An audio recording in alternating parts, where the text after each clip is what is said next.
Rakyat Malaysia, India, Cina, Melayu, Sabah, Sarawak, Kadazan, Portugis asli, pribumi, kita rakyat Malaysia. Tapi kita lupa bahawa berlakunya amalan salah guna kuasa, rasuah, ketirisan di kalangan individu, ketua jabatan, orang politik, mereka yang berkuasa terus menggunakan kuasa melalui kedudukan politik, pengaruh mereka. Kenyataan ini diperjelaskan oleh mantan Ketua Polis Negara Tan Sri Datuk Seri Abdul Hamid Badur.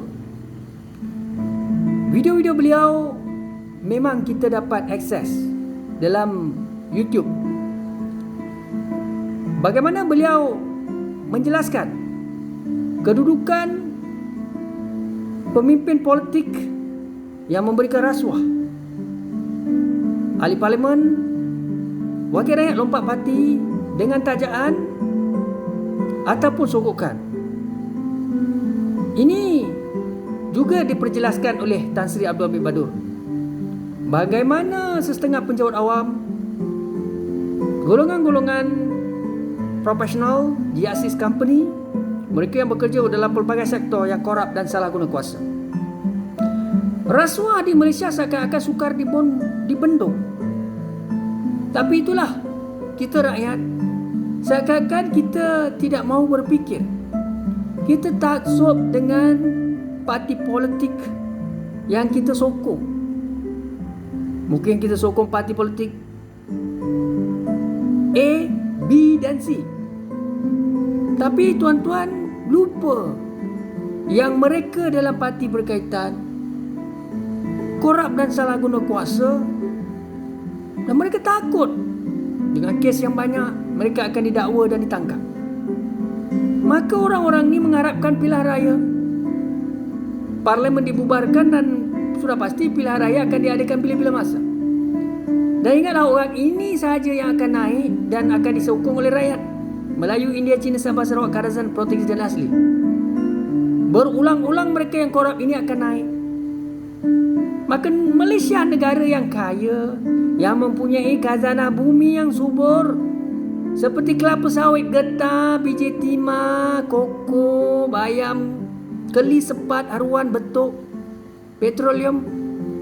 Negara ini negara kaya, tetapi tidak pernah pula kita merasa kekayaan itu.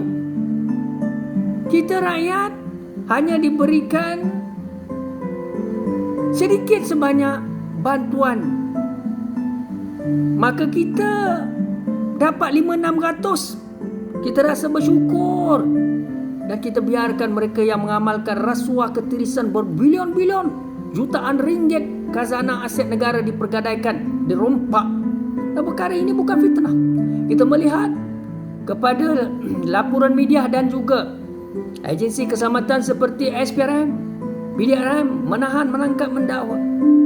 Tetapi setakat mana golongan-golongan pemimpin ini tetap berkuasa? Mereka seakan-akan tidak mampu didakwa, diheret ke mahkamah dan dipenjarakan. Tetapi rakyat yang mencuri 50 ringgit ataupun mungkin barang seperti melo, susu, beras atau pakaian, mereka ini didakwa, saudara. Tapi bagi kita yang penting bangsa kita, orang kita, agama kita, walaupun korup, salah guna kuasa, biar mereka berkuasa. Kita bermain dengan isu agama, kaum.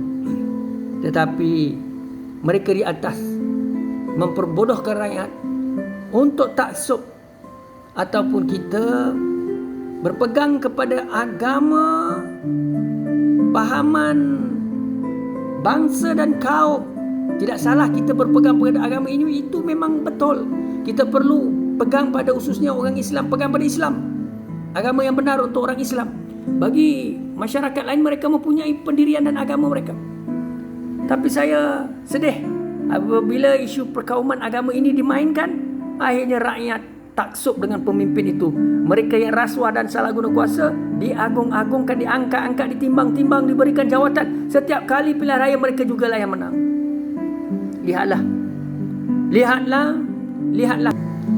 Lihatlah kepada harta, kenderaan, apa yang kita miliki, semuanya hutang, tak habis bayar. Ada yang tak ada rumah, ada yang miskin tegah, ada yang hanya mengharapkan simpati kerajaan seperti candu dan ketagih.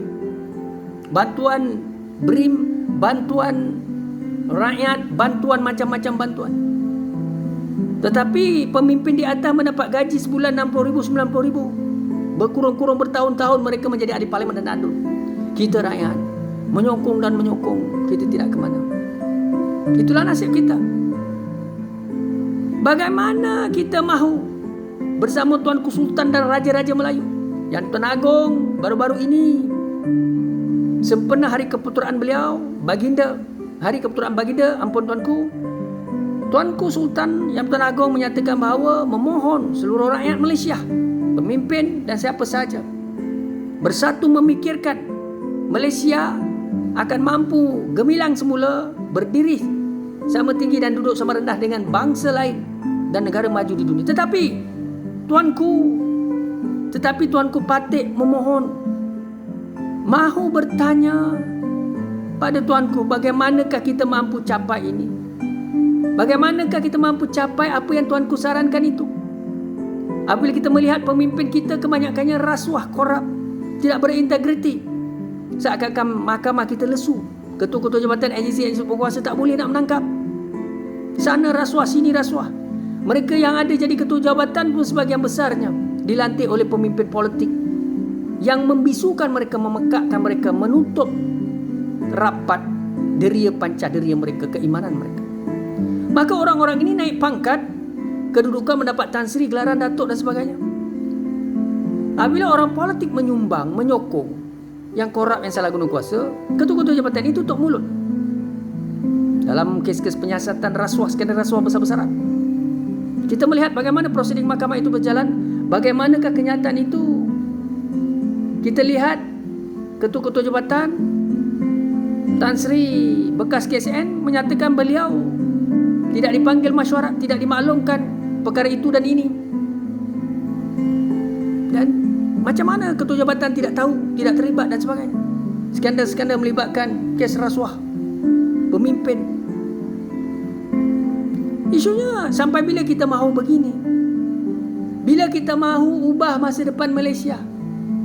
Sedih bila kita belajar peringkat diploma, ijazah, master, PhD, kita tidak mempunyai kekuatan untuk membetulkan sistem, untuk memberi cadangan, memberi pandangan, berjuang secara berintegriti, beraccountability, menolak pemimpin rasuah, ketua jabatan rasuah. Kerana kita ada golongan sarjana, golongan ketua jabatan, profesor, kita ada golongan intelektual, CEO yang pro kepada pemimpin rasuah ini. Apabila mereka pro, maka mereka mendapat kedudukan, peluang, ruang. Kenyataan dalam artikel dalam akhbar, media, orang-orang ini dipanggil kerana pro kepada aspirasi. Yang mana berintegriti, berani bercakap tegas, mereka tidak diberi ruang, dijumutkan, dibekukan. Jadi tuan-tuan, apa sudah jadi dengan negara? Ampun tuanku, ampun tuanku, ampun tuanku. Patik sebagai rakyat menyantuni harapan besar tuanku. Tetapi tuanku dan Raja-Raja Melayu sudah pasti setiap 5 tahun bersalih hati menjadi Tuan Agong. Namun sebagai rakyat kami hanya mengharapkan tuanku Sultan dan Raja-Raja untuk membetulkan, menyelamatkan Malaysia daripada pemimpin-pemimpin rasuah dan salah guna kuasa. Bukan sikit punya wang tuanku, berbilion-bilion. Kami rakyat di sini hanya menggunakan kereta kancil, kereta Myvi, rumah sewa, nak belanja sebulan pun tak cukup. Kami merintih meraung papah kedana, tetapi mereka pemimpin ini tidak ada malu, tidak ada segan, tidak ada maruah. perbodohkan rakyat, menguasai sistem kehakiman, sistem penguasaan. Tuanku, parti dan rakyat memohon supaya di Malaysia kita boleh menempatkan ketua-ketua jabatan, ketua pusat tanggungjawab, agensi keselamatan dalam negara yang berani seperti Datuk Ayub Khan Maidin PJ dan Sri Abdul Hamid Badur, dan ramai lagi pemimpin-pemimpin yang berintegriti, ketua-ketua jabatan yang berintegriti. Kalau kita ada orang-orang macam ini, barulah kita boleh menyelamatkan Malaysia, tuanku. Ramai orang-orang yang bijak pandai, mungkin saya, mungkin ramai lagi anak-anak akan berhijrah keluar, tuanku. Brain drain. Kerana melihat ketirisan rasuah salah guna kuasa. Hanya mereka menggunakan politik dan pengaruh. Kerana kami rakyat tidak boleh bangkit. Bagi duit sudah lupa daratan. Mengundi pemimpin rasuah. Tak kira lah dalam mana-mana parti politik. Yang kita taksub adalah parti politik. Akhirnya kita benarkan mereka atas dasar kaum dan bangsa. Yang memimpin kita yang korup, salah guna kuasa. Ketua jabatan pun menyokong mereka. Golongan sarjana, ulama, seperti kata Dr. Mazhar, ramai ulama ustaz tidak berani menegur kemungkaran rasuah pemimpin korup. Mengampu ramai, cium tangan ramai. Jahanamlah Malaysia, tuanku. Jadi parti melihat titah tuanku jelas ke mana arah tuju Malaysia ini, tuanku.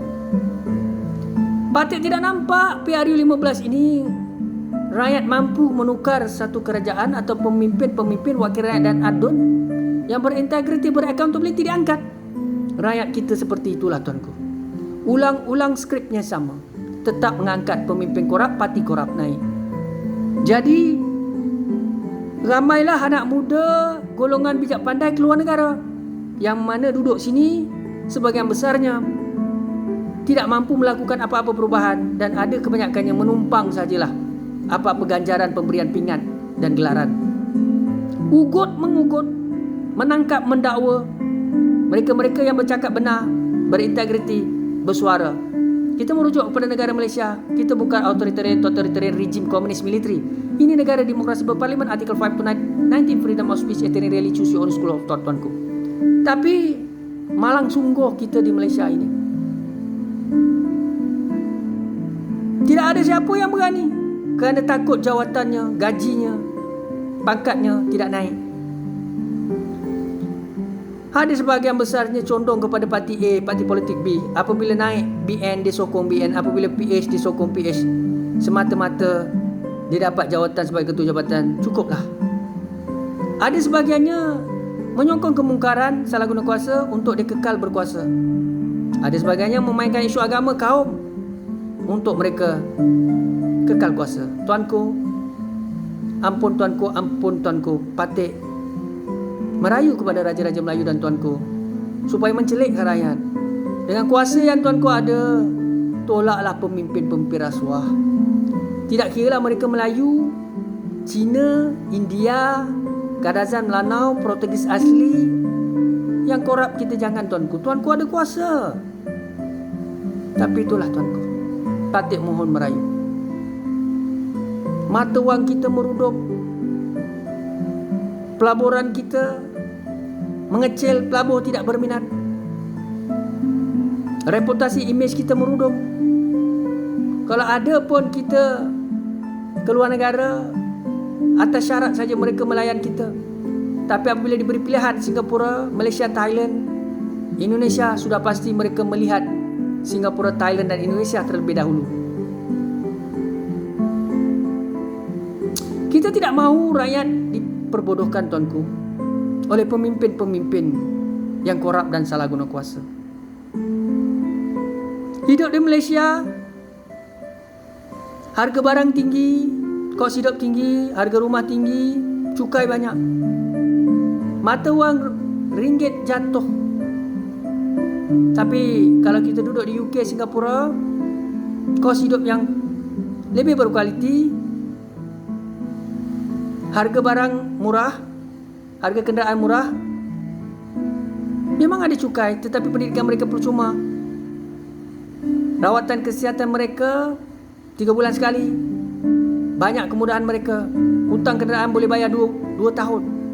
lebih awal. Malaysia 5 tahun kereta dah rosak. Yang besarnya gaji pemimpin adunan ahli parlimen. Setiap tahun parti politik pemimpin memohon rakyat menyokong mereka. Yang bahagia, yang diberi pengiktirafan, yang pergi parlimen, yang ada kereta besar mereka, bukan kita. Wahai rakyat Malaysia, berfikirlah. Berfikirlah. Bukan cerita Melayu, India, Cina, Sabah, Sarawak. Bukan cerita agama dan kaum. Bukan. Ini cerita maruah kita. Apa yang Allah firman dalam Al-Quran, rasuah dan salah guna kuasa, pemimpin korup, jangan kita angkat lagi. Tolaklah mereka. Kita tahu tapi kita takut. Kita diperbodohkan dengan isu agama dan kaum. Kita ditakutkan. Maka kita pun undilah mereka, angkatlah mereka. Apabila mereka berkuasa, mereka menang, kita tidak boleh buat apa. Dia menteri, dia timbalan Perdana Menteri, dia Perdana Menteri. Kita tak boleh buat apa-apa walaupun dia korup. Ketua jabatan, agensi pun tak boleh nak tangkap dia. Ini silap kita. Fikirkan.